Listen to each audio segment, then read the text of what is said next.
বর্তমানে দেখা যাচ্ছে ফিলিস্তিনের বিষয়ে আমরা অনেকে ঈমান হয়ে যাচ্ছি।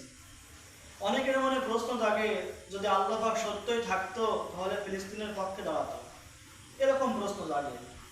সম্মানিত হাজিরিন, আমি আপনাদের কাছে প্রশ্নটা ছুড়ে দিই। গোটা দুনিয়া ইহুদিদের সংখ্যা 60 লক্ষ। আমি 1 কোটি ধরলাম যে 1 কোটি ইহুদি, আর মুসলমানদের সংখ্যা প্রায় 200 কোটি।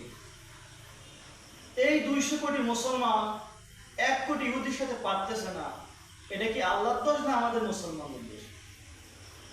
আমি আপনার কাছে প্রশ্ন করলাম, আপনি নিশ্চয়ই বলবেন এটা আমাদের দোষ।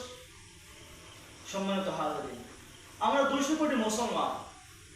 এই 200 কোটি মুসলমানের মধ্যে কত ধনী রাষ্ট্র রয়েছে, হাজার হাজার কোটি কোটি টাকার সম্পদ যেসব ধনী রাষ্ট্রের, সেই ধনী রাষ্ট্রগুলো তো আর পাশে দাঁড়াচ্ছে না।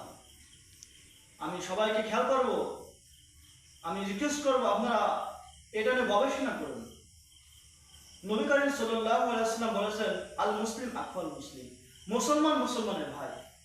অথচ আজকে দেখা যায় যে ফিলিস্তিনকে নির্যাতন করতেছে, কোনো মুসলমান যদি সাপোর্টটা করে আর এক মুসলমান তার বিপক্ষে যাচ্ছে, তাহলে এটাকে আল্লাহর পক্ষে দোষ দেবেন আপনি? নাম্বার 1। নাম্বার 2, আজকে দেখেন ফিলিস্তিনের মানুষগুলো একটু আশ্রয় নেওয়ার জন্য মিশরের বর্ডারে যাচ্ছে, মিশরের বর্ডার বন্ধ করে দেওয়া।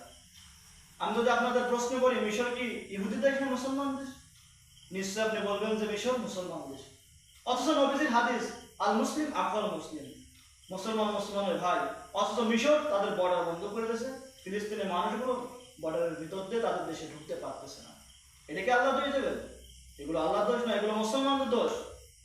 নাম্বার 3, নবী করিম সাল্লাল্লাহু আলাইহি ওয়াসাল্লাম বলেছেন, আল হারবু খিদাআতুন, যুদ্ধ হলো রণকৌশল।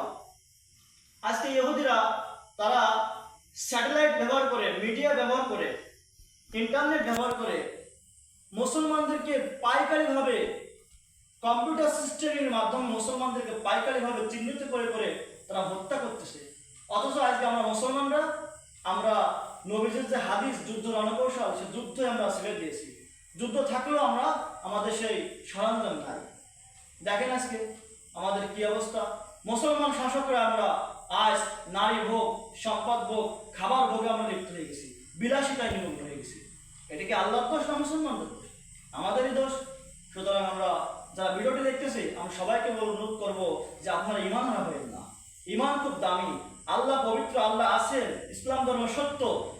ইন্নাদ দীন ইনদাল্লাহিল ইসলাম, আল্লাহ পাকের কাছে একমাত্র মনোনীত ধর্মের নামই হলো ইসলাম। নো ইহুদি, নো খ্রিস্টান।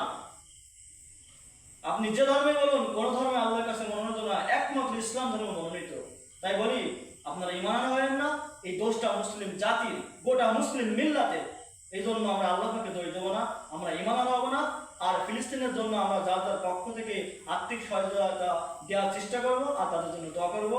আর দোয়া করি গোটা মুসলিম জগৎ এক হয়ে মুসলমানদের পক্ষে দাঁড়িয়ে ফিলিস্তিনকে স্বাধীনতা করার তৌফিক দান করুক। ওয়া আখিরু দাওয়ানা আলহামদুলিল্লাহি রাব্বিল আলামিন। আসসালামু আলাইকুম।